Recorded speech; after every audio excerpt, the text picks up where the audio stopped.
आज इस पावन अवसर पे, क्योंकि भीम आर्मी का स्थापना दिवस भी है, 8 साल पहले आज ही के दिन हमारे माननीय राष्ट्रीय अध्यक्ष और तमाम हमारे सिपाहियों ने यह ऐलान किया था कि भीम आर्मी भारत एकता मिशन के नाम के संगठन के जरिए हम इस देश में मनुवाद ब्राह्मणवाद की जड़ें काट देंगे।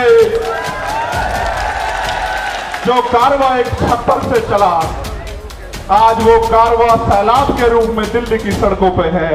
प्राइमरी स्कूल के मास्टर के इस बेटे ने कभी सोचा नहीं था कि अगर ईमानदारी से काम करने वाले को इतना प्यार मिलता है तो फिर लोग ईमानदारी से क्यों नहीं काम करते।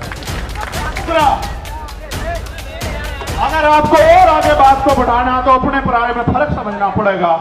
जब सब लोगों ने रास्ते बंद कर दिए और कहा बाबा साहब अम्बेडकर, खिड़कियां तो, दरवाजे तो बहुत दूर, खिड़कियां भी बंद कर देंगे, घुसने नहीं देंगे संविधान सभा में, तब उनको खुलना ढाका से की खुलना सीट से जिताकर कॉन्स्टिट्यूशन असेंबली में भेजने वाले लोग वो मुस्लिम समाज के थे। उन्होंने भी अपना जो है पहले हक अदा किया। संसद में बाबा साहब, कॉन्स्टिट्यूशन असेंबली में बाबा साहब गए, तब जाके संविधान लिखने का मौका मिला, तब जाके आपको हक अधिकार मिले। आज वो लोग आपकी तरफ देख रहे हैं कि भाई हमने तो समय समय पे अपना काम किया, हमारे लिए कौन लड़ेगा। इसलिए मैं सीए एनपीआर एनआरसी के आंदोलन में मिल गया और इसलिए मैं आपसे कह रहा हूं, आपको समझना पड़ेगा कि आपका अपना कौन है और आपका पराया दुश्मन कौन। उन्होंने शुरुआत ये यहां नहीं की, उन्होंने शुरुआत बिहार में की, जब भाई राकेश पासवान को उन्होंने 20 गोली मारी। हम समझ नहीं पाए, 20 गोली मारने के बाद उन्हें लगा ये डर जाएंगे, लेकिन आप डरे नहीं। फिर उन्होंने विदिशा में हमारे जिला अध्यक्ष भाई चरण सिंह की हत्या करी, फिर भी नहीं हम डरे। हम आंदोलन में आए, हमारी जान चली गई, तब भी नहीं डरे। फिर उन्हें लगा कि भाई जड़ ही काटो, टहने भी मजबूत हैं, जड़ भी मजबूत है, पत्ते भी मजबूत है, भाई जड़ ही काटो। तो बाबा साहब वाले रुकने के लिए, तो जड़ काटने का वो क्या था कि चंद्रशेखर आजाद को निपटा दो। देखो वो तो बच्चे हैं जिन्होंने ये किया है, सच बात बता रहा हूं, बच्चे, लेकिन उनके हाथ पीछे जो है ना, उनकी जिन्होंने उनके हाथ में हथियार दिए वो बच्चे नहीं है। हम सीबीआई जांच की मांग इसलिए कर रहे थे कि बहुत सारे लोगों ने मजाक उड़ाया कि अपने आप सिक्योरिटी लेने को हमला कर दिया है, कि रक्षा इतना बड़ा समाज करता हो, जिसकी रक्षा जो है सम्राट वीर भोज के वंशज करते हो, जिसकी रक्षा सर छोटू राम के वंशज करते हो, जिसकी रक्षा गुरु गोविंद सिंह जी के बच्चे करते हो, जिसकी रक्षा सदगुरु रविदास जी महाराज के बच्चे करते हो, जिसकी रक्षा भगवान वाल्मीकि महाराज के बच्चे करते हो, उनको लगा कि वो उसको मिटा देंगे। हम इस देश में इसलिए पैदा नहीं हुए कि हम बच्चियां पैदा हो हमारे घर में और उनको नोच लिया जाए, जैसे मणिपुर में नोचा जा रहा है हमारी आदिवासी बहनों को। हम लोगों ने इसलिए अपने परिवारों को आगे नहीं बढ़ाया कि कोई मूंछ रखने पर उनकी हत्या कर दे, कोई उनको जूते में पानी पिलाए, कोई उनके सर पे पेशाब कर दे। इसलिए हमारे माँ बापों ने हमें जन्म नहीं दिया। इसलिए अपने मनोबल को ऊंचा करो। ये लोकतंत्र है, जिनके पास लोग होते हैं, जिनको उनका राज होता है। जामिया वर्ल्ड, इंसाफ की आवाज।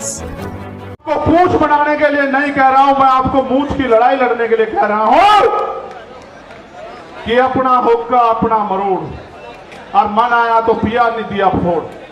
ठीक है, अपनी ताकत बनाओ। जब आपका विधायक जीतेगा, जब आपका एमपी जीतेगा, आपका व्यक्ति सदन में होगा, फिर अगर अन्याय अत्याचार होगा तो फिर हम हिसाब करेंगे। हमारा एक एक अम्बेडकरवादी सदन को चलने नहीं देगा, चाहे सदन ये वाला हो या विधानसभाओं के सदन है। तो सारी बात मैंने आपको बता दी। मैंने आपको इसलिए बुलाया कि मेरा जो गिरता हौसला है, जो गिर नहीं सकता आप जानते हो, लेकिन मैं आपसे पूछ लूं, क्योंकि कहते हैं पुनर्जन्म होता है, मैं तो मानता नहीं, लेकिन सच ये है कि जब वो गोली चली थी, मैं ईमानदारी से कह रहा हूं, मैंने अधिकारी को फोन करके कहा कि गोली तो लगी है, लेकिन लगी कहां ये पता नहीं भाई। और पिछला जन्म भी जीवन भी आपके लिए था एक एक कतरा, और ये जीवन भी आपके लिए, ये ऐलान करने के लिए आपको बुलाया। दूसरा, सीबीआई जांच क्यों जरूरी है ये भी सुन लो। जो लोग ये कह रहे थे सुरक्षा के लिए गोली चलवाई या वो करा, तमाशा बना रहे थे, उनको आदत है मुझे नीचा दिखाने की, आदत है उनको, क्योंकि उन पे ये गरीब का बेटा पच नहीं रहा भाई, ये कमेरी माँ का बेटा पच नहीं रहा उन पे। तो मैं भी उनको बता देना चाहता हूं कि हो सकता है आपके मालिकों के हाथ भी इसमें शामिल ना हो, इसलिए मैं इसकी सीबीआई जांच चाहता हूं कि मेरे जान से ज्यादा, मेरी जान से, मेरे लोगों से ज्यादा दूसरों को क्यों प्यार हो गया है, वो क्यों मेरी जान लेना चाहते हो। तो प्रकृति के आशीर्वाद से, आप भाइयों के सहयोग से, प्रार्थनाओं दुआओं से मैं आपके बीच में, वरना ऐसा भी हो सकता है कि आज यहाँ आप इकट्ठा तो होते, मेरी तस्वीर लगी होती और आप रो रहे होते कि भाई हमारा भाई चला गया।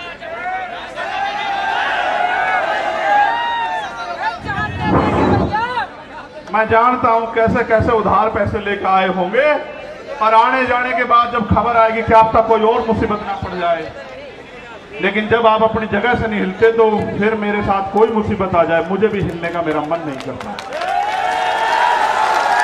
आप बताओ कैसे छोड़ दूं, आपके हाथ कैसे छोड़ूं, आप बताओ कैसे छोड़ूं आपके हाथ जिन्होंने मेरे लिए दिन रात नहीं देखा, आंधी तूफान नहीं देखा, गर्मी नहीं देखी, बारिश नहीं देखी, कोई भी मुसीबत नहीं देखी, भूख प्यास, उनका हाथ कैसे छोड़ दूं, उस समाज का हाथ कैसे छोड़ दूं, कैसे डर के घर में बैठ जाऊं, कैसे सीना तान के आपका खून होके बाहर ना आऊं। इसलिए यहां मैदान में हूं, ये मैं समझना डर गया हूं, जिस दिन डर गया आप ये समझना कि मर गया हूं। जब तक जिंदा हूं पूरी ताकत से इस लड़ाई को लड़ूंगा। दिल्ली के भी बहुत साथी आए, मध्य प्रदेश के बहुत साथी आए, 22-23 स्टेट से साथी आए, थोड़े थोड़े अपना अपना प्रतिनिधित्व करने के लिए। 2-2 हजार किलोमीटर से लोग आए, उड़ीसा से आए, झारखंड से आए, तेलंगाना से आए, कर्नाटका से आए, त्रिपुरा से आए, असम से आए, बंगाल से आए, बिहार से आए, राजस्थान से आए, कश्मीर से आए, पंजाब से आए, हरियाणा से आए, यूपी से आए। यूपी वालों का तो खून हूं तो भाई, खून तो सभी का हूं, वो ज्यादा मेहनत कर रहे हैं आजकल। तो मैं आपके आगे ज्ञापन पढ़ता हूं, आप ज्ञापन को गौर से पढ़ ले, सुन लेना एक बार, बहुत महत्वपूर्ण है ये ज्ञापन। और ये ज्ञापन इसलिए जरूरी है कि एक छोटी सी मांग इसमें मुझसे जुड़ी हुई है, लेकिन बाकी मांग बहुत मुझसे जुड़ी हुई नहीं है, समाज से जुड़ी हुई है। भाई चंद्रशेखर तो अकेला आदमी मर जाएगा, लेकिन इस समाज के साथ जो न्याय हो रहा है उसका हिसाब तो करना पड़ेगा ना, ये उसका हिसाब नहीं करने के। क्या हम इस देश में, आप बताओ, मरने के लिए पैदा हुए हो? मणिपुर की बच्चियां याद हैं? देखो हमारे साथ तो शोषितों के साथ ये सदियों से होता आया, वीडियो भले ही वायरल ना होती हो लेकिन होता तो आया है। लेकिन अब ये बंद होना चाहिए नहीं होना चाहिए, आप बताओ। तो मैं आपके आगे ज्ञापन पढ़ूंगा। आखिरी मांग जो है वो राष्ट्रीय अध्यक्ष जी पढ़ेंगे। जो ज्ञापन है उस पर गौर कर लो, मीडिया के साथी भी ज्ञापन चला देना भाई, भाई कान से सुन लो।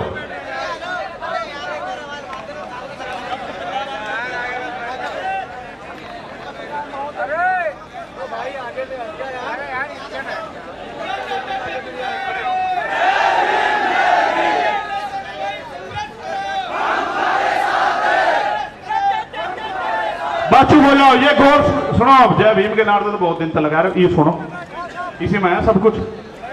निवेदन करना राष्ट्रपति जी के नाम ज्ञापन है, क्योंकि प्रधानमंत्री जी से उम्मीद खत्म हो गई है। प्रधानमंत्री जी तो उनका भी नहीं लड़ पा रहे लड़ाई जिनको सरकार बनाए। भाई बैठ जाओ। अरे मैं तुम्हें नेता बनाना चाहता हूं, तुम पत्रकार बनना चाह रहे हो, फोटोग्राफर बनना चाह रहे हो, बैठो यार, क्या कर रहे हो कमाल, बैठ जाओ यार, ये कोई बात ठीक नहीं। इतनी बार मैंने कभी नहीं कहा आज तक, समय आज तक का रिकॉर्ड है, मैंने इतनी बार कभी निवेदन नहीं किया। आप जानते हो नहीं जानते हो? सुनो मेरी बात पे गौर करो, अब मत बोलो बस कोई भी। निवेदन करना है कि स्वतंत्र भारत के संविधान में समस्त नागरिकों को समानता, स्वतंत्रता और न्याय हेतु मौलिक अधिकार प्रदान किए गए हैं। साथ ही सदियों से हक वंचित वर्गों, विशेष रूप से जाति जनजाति के लोगों के अधिकारों की सुरक्षा व इनके विकास के लिए संविधान में विशेष प्रावधान किए गए। हमारा संविधान समाज के कमजोर वर्गों SC, ST, OBC, माइनॉरिटी के कल्याण हेतु प्रतिबद्ध है। यथा संविधान अनुच्छेद 38 के तहत अनुसूचित जाति जनजाति राष्ट्रीय आयोग का गठन किया गया है। यह अवगत कराना है कि सदियों से SC, ST समुदाय के लोग सामंतवादी और घृणित जातिवादी क्रूर मनवादी मानसिकता का शिकार बनाए जा रहे हैं। हाल ही में मध्य प्रदेश में एक आदिवासी समुदाय के व्यक्ति का स्तर के सिर के ऊपर अपर कास्ट के व्यक्ति द्वारा पेशाब करना आधुनिक भारत की क्रूर मानसिकता को दर्शाता है। इसी प्रकार पिछले कुछ वर्षों में देश के राज्यों में समाज के इन कमजोर वर्गों के लिए चैलेंज करके सुनिश्चित हत्याएं की जा रही हैं, जिसमें प्रमुख घटनाएं हैं शोधार्थी छात्र रोहित वेमुला की हत्या, वरिष्ठ पत्रकार गौरी लंकेर की हत्या, मनीषा वाल्मीकि की हत्या, जितेंद्र मेघवाल की हत्या, इंद्र मेघवाल की हत्या, रमन वाल्मीकि की हत्या, भाई आकाश गुजर की हत्या जो उत्तर प्रदेश पुलिस द्वारा गोली मारकर की गई। इन घटनाओं से ऐसा प्रतीत होता है कि देश भारत के संविधान से नहीं बल्कि देश का शासन प्रशासन मनोविधान से संचालित हो रहा है। समाज के कमजोर वर्गों के खिलाफ आए दिन सुनियोजित हिंसा, हत्याओं तथा मॉब लिंचिंग घटनाओं का ग्राफ लगातार बढ़ता जा रहा है। NCRB की रिपोर्ट इसका सरकारी सबूत है।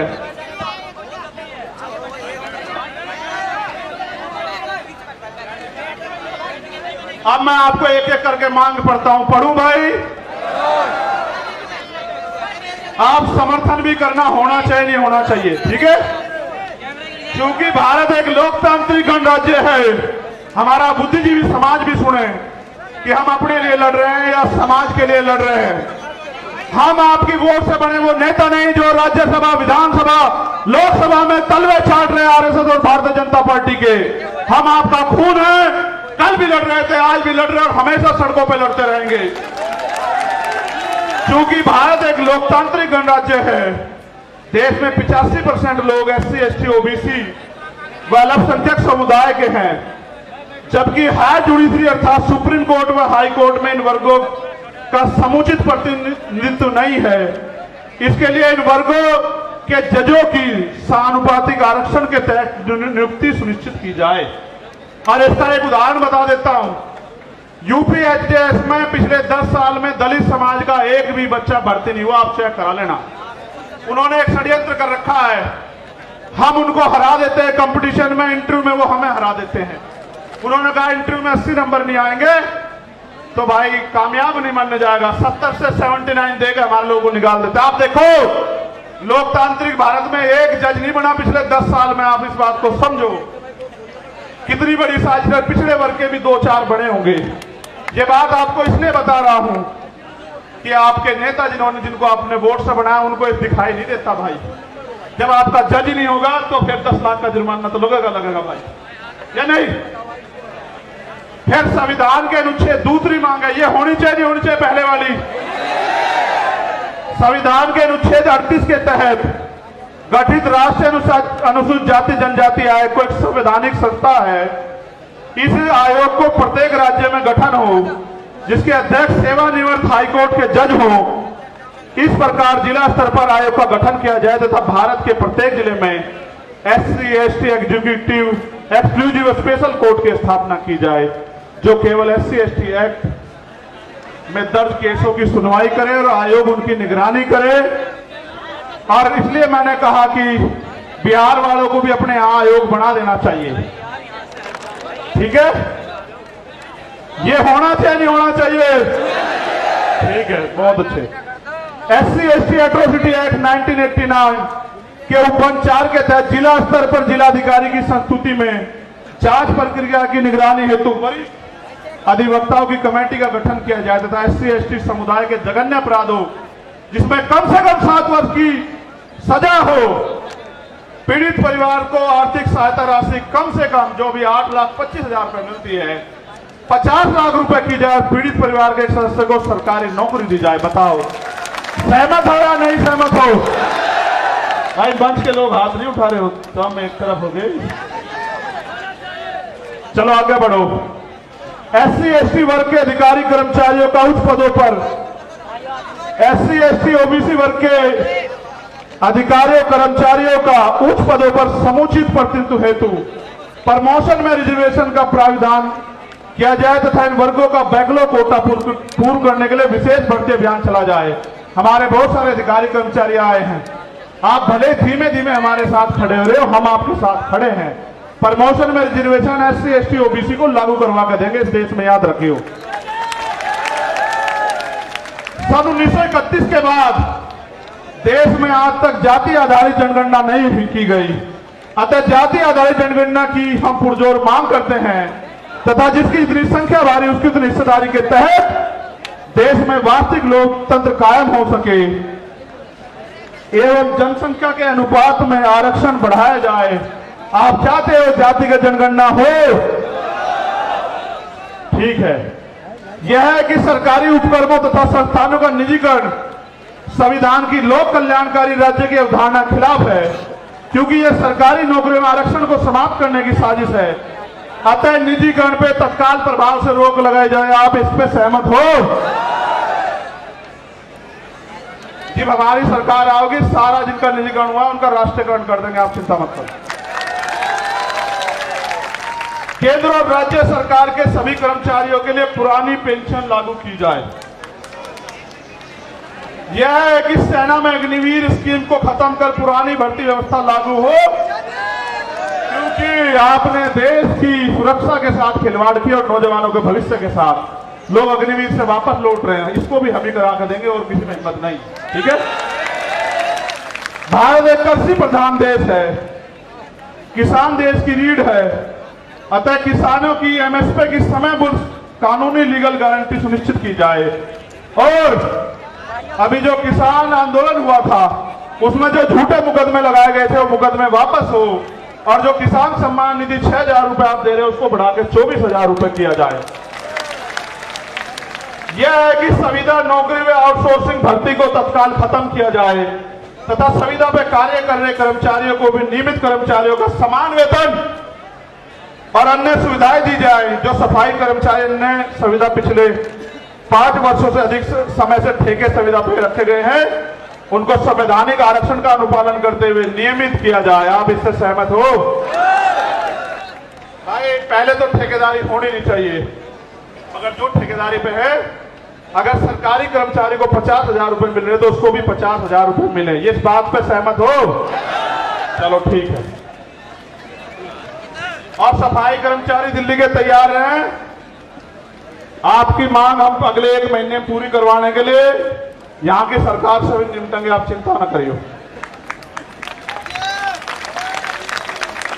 यूनिफॉर्म सिविल कोड लागू करने से पूर्व सामाजिक और आर्थिक गैर बराबरी समाप्त की जाए तथा शैक्षिक और लैंगिक समानता स्थापित की जाए। उसके बाद UCC पे आपसे बात करेंगे। अगर आप अल्पसंख्यकों के विरोध में कोई भी कानून लाओगे हम उसका ड्राफ्ट पढ़ेंगे, आपकी ईंट से ईंट बजा देंगे सरकार के लोगों, इस बात को याद रखना। और भाई आखिरी मांग ये है, मैंने कहा था राष्ट्रीय अध्यक्ष जी पढ़ देंगे, मैं मांग बता देता हूं कि इस घटना की CBI जांच हो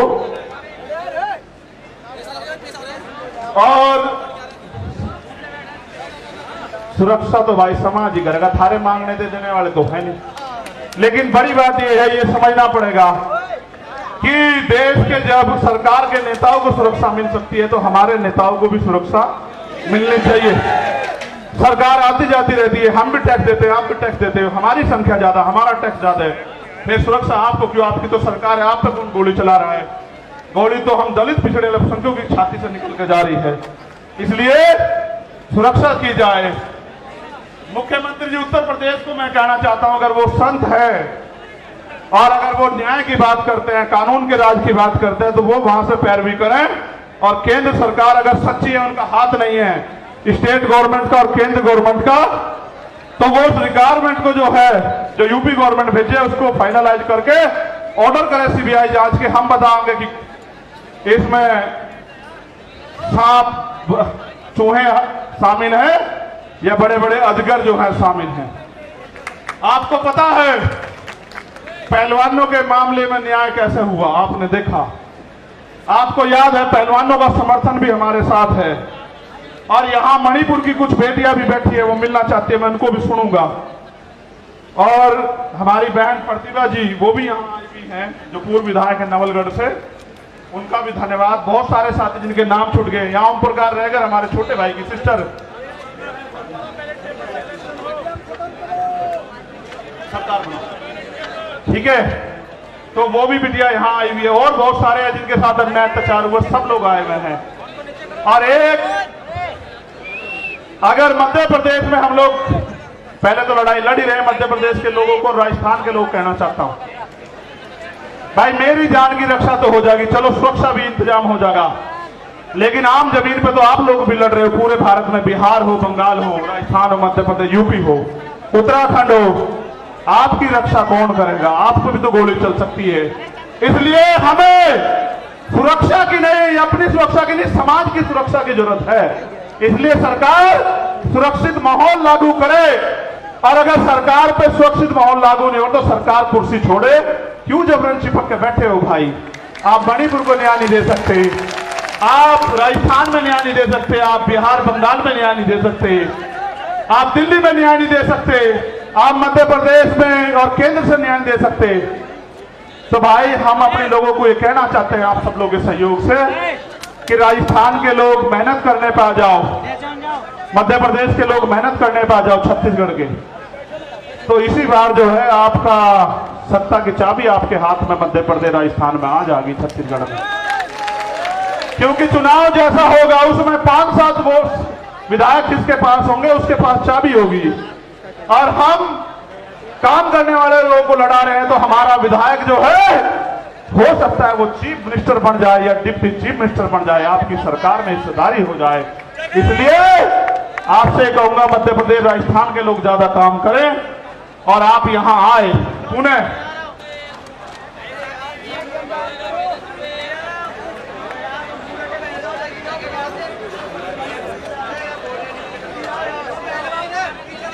देखो भाई, हाँ ईवीएम के खिलाफ भी ये कह रहे हैं, मैंने गाने में वो संदेश दे दिया था कि ईवीएम का इलाज भी हम ही लोग करेंगे, हम ईवीएम के भी खिलाफ हैं। अब मेरी आखिरी बात सुनो जो बहुत जरूरी है, हम सरकार को 15 दिन का समय देंगे। अगर सरकार ने 15 दिन में हमारी बात नहीं मानी, फिर हम पीसी करके अपनी आगे की योजना के बारे में बताएंगे। और मेरा तो मानना है कि पूरे देश में हम जन जागरण करके 22% शेड्यूल कास्ट और 52% पिछड़े वर्ग के लोगों को और अल्पसंख्यक लोगों को जो है इकट्ठा करने का काम करेंगे और उनको दो दुश्मन की पहचान करवाएंगे। और हमारा प्रयास ये रहेगा कि बहुजन समाज राज करे, उनके साथ अन्याय होना बंद हो। अब अगर आपके यहां वो यात्रा आएगी तो आप लोग मेहनत करोगे नहीं करोगे बताओ? अगर दोबारा बुलाऊंगा आओगे नहीं आओगे? कभी सोचो पिछली बार हम चले गए, इस बार और चले जाएंगे। बहुत बहुत धन्यवाद। एक आखिरी मेरा ये अल्टीमेटम है देश के प्रधानमंत्री को,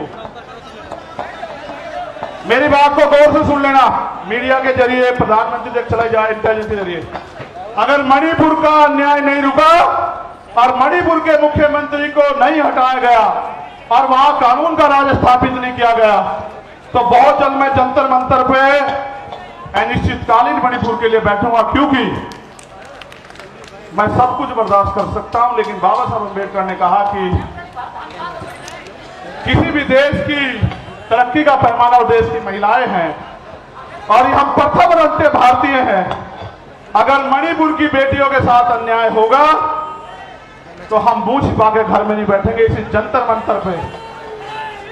मैं चाहता आपको रामलीला मैदान भी बुला लेता, पता है इसलिए बुलाया कि जंतर मंतर का इतिहास है। आपने 21 मई को मुझे ताकत दी और ये वो धरती है जहां पहलवान बेटियों पे लाठियां चलाई गई। उस दिन मैं नहीं था कि जख्म का हिसाब करने के लिए मैंने आप लोगों को यहां बुलाया। बहुत बहुत धन्यवाद। जय भीम, जय भारत, जय मंडल, जय जोहर, जय संविधान, हमारी एकता जिंदाबाद। एक रिक्वेस्ट, जैसे आराम से आए वैसे ही जाना, जैसे आराम से आए आप वैसे ही जाना, आपकी जान कीमती है मेरे लिए बहुत।